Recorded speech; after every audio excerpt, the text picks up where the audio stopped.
Ohio, so my home base.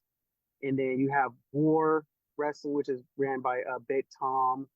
He runs out of Lima, but he does like do other places in Ohio frequently. And I know there's a few other places in Ohio. There's Ascend Pro Wrestling down in Cincinnati. Um, Ohio?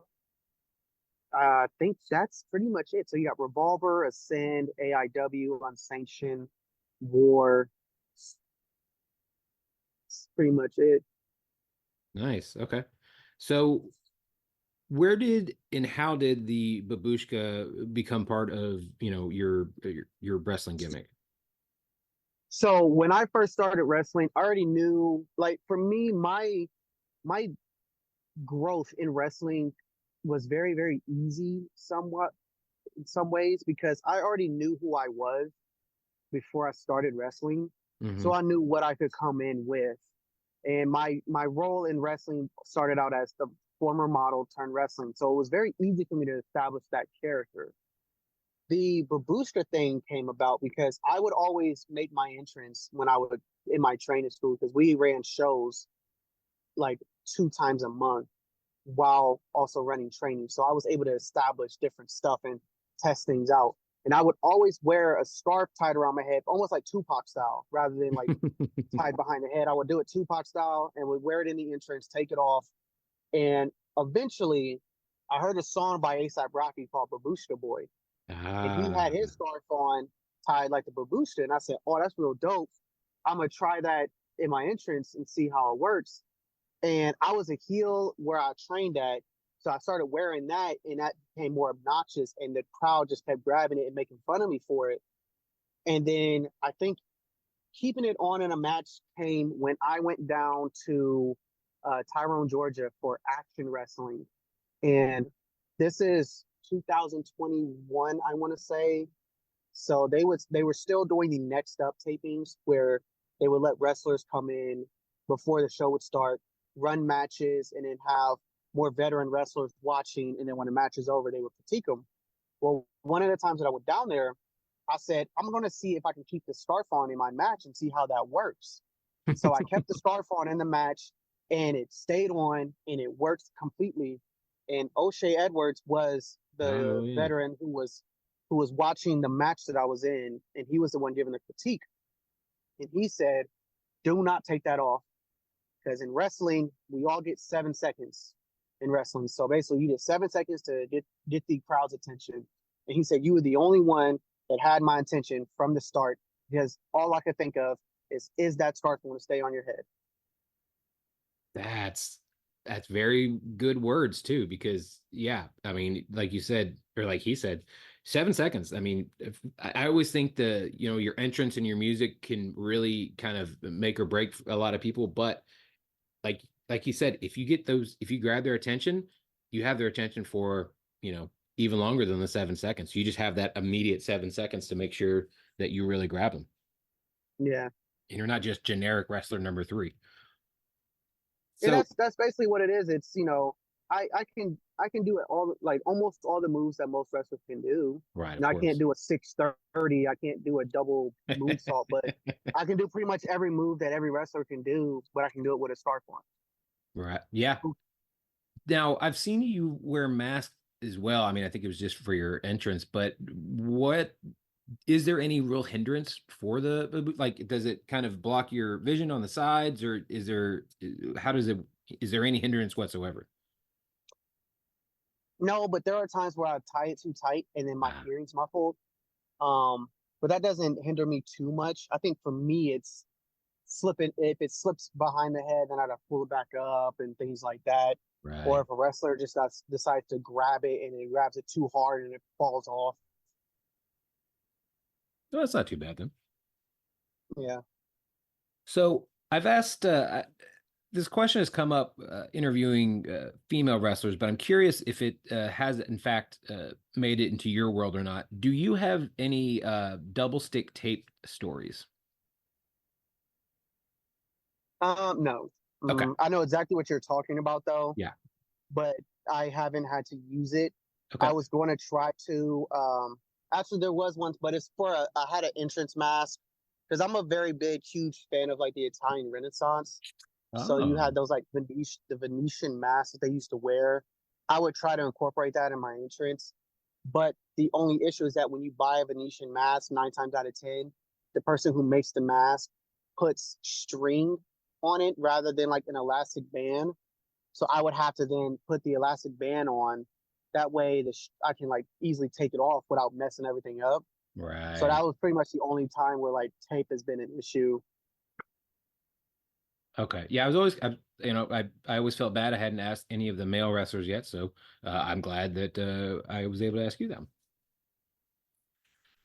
Now, as much as this is a physical sport, it's obviously a mental one as well. What do you kind of do to kind of help yourself mentally, when it comes to like right now you're on a road trip or after the show or just getting yourself hyped up and then coming down, from a match? Like how do you kind of do mental workouts? Um, it depends on the match I'm in and the importance of the match, in my opinion.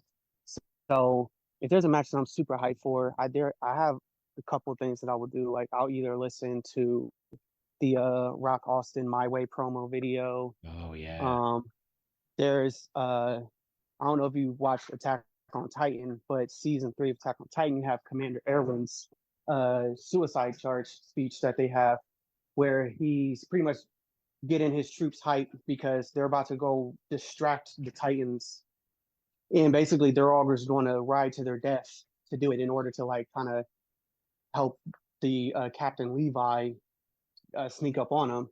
Hmm. So he pretty much had to get an entire platoon hype enough to make this charge towards their death. And his speech just, anytime I hear it and the way he's screaming and gives the emotion, it's just like, this is why anime is undefeated. Other times, if I need to just like kind of, if I feel too, I never feel anxious when when I wrestle, only because I've been on a stage since high school. So I was in drama in high school, choir in high school, then I modeled, and then I wrestled. So like I've always been on a stage where spotlight's on me. So I never get anxious, but there are times where like my adrenaline's pumping too hard and I need to like bring it down a bit. That way I don't overexert myself. So I'll go and lay on my back with my feet on the ground and my knees sticking up. And I'll just listen to like meditation music, or I'll even listen to some like praise and worship music for me to just like relax.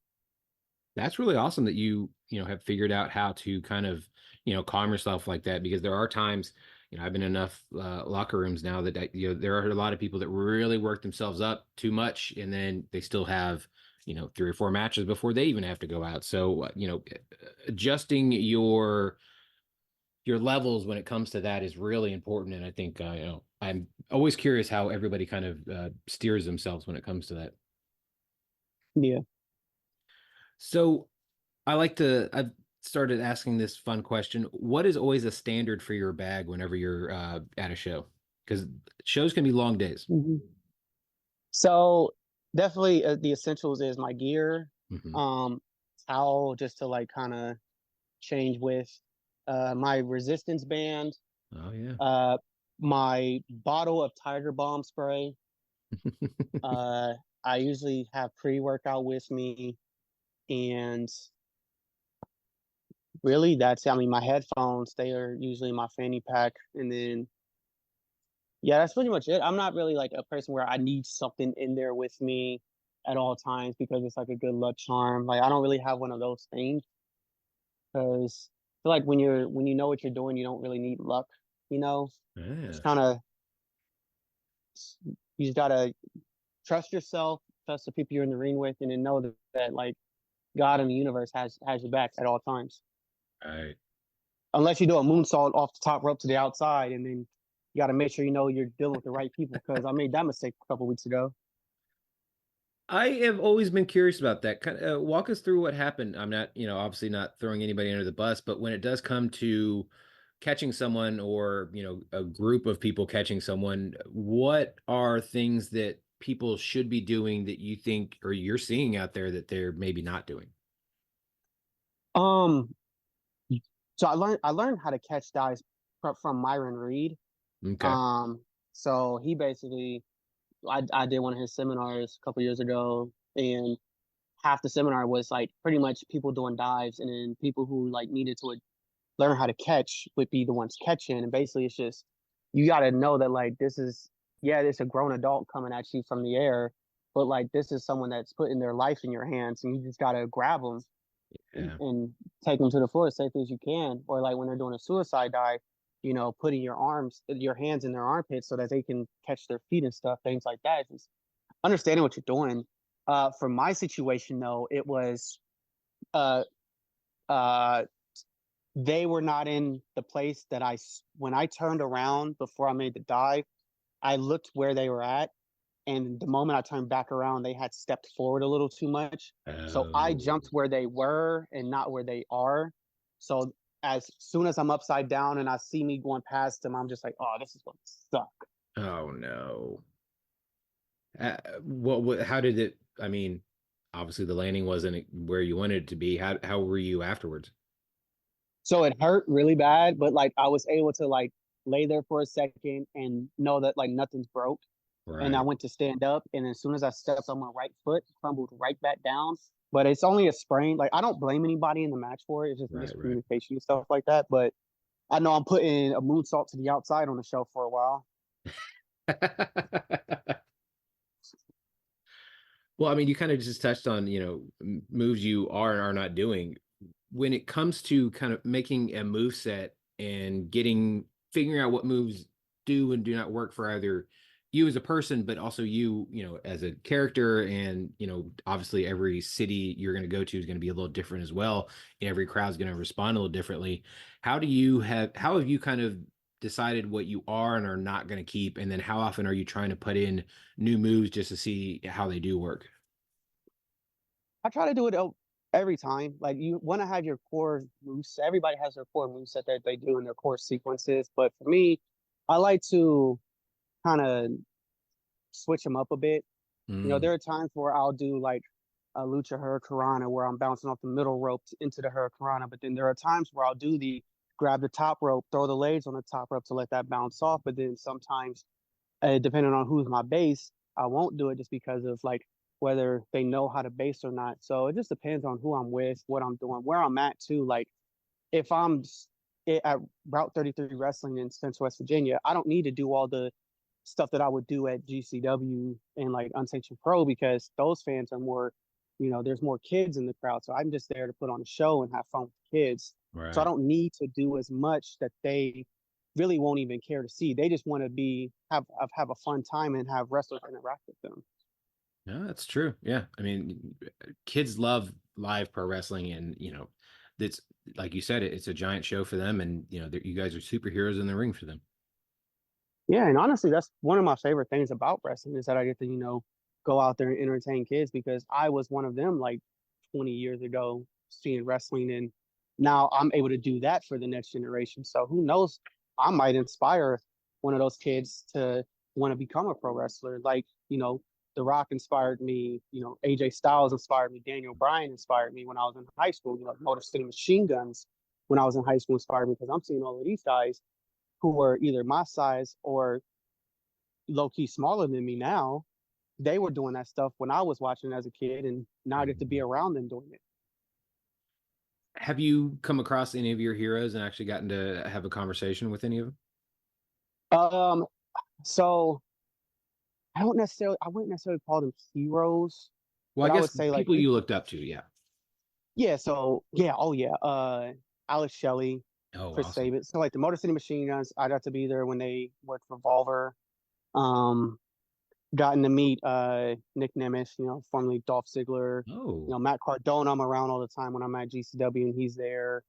Um, let's see, who else? Because I've met a lot of people over the past couple years that it's like sometimes I forget that I've met them, and then other times it's like I can't believe I got to meet them. Um, I was there at the collective, so mm, backstage got to, see Nia Jax and Braun and got to see Punk, which that one I thought I was gonna I don't necessarily like fangirl. That time I thought I was going to, but it was like one of those I was just too caught up in what's going on during Bloodsport for me to be like, oh my God, that's CM Punk. Right.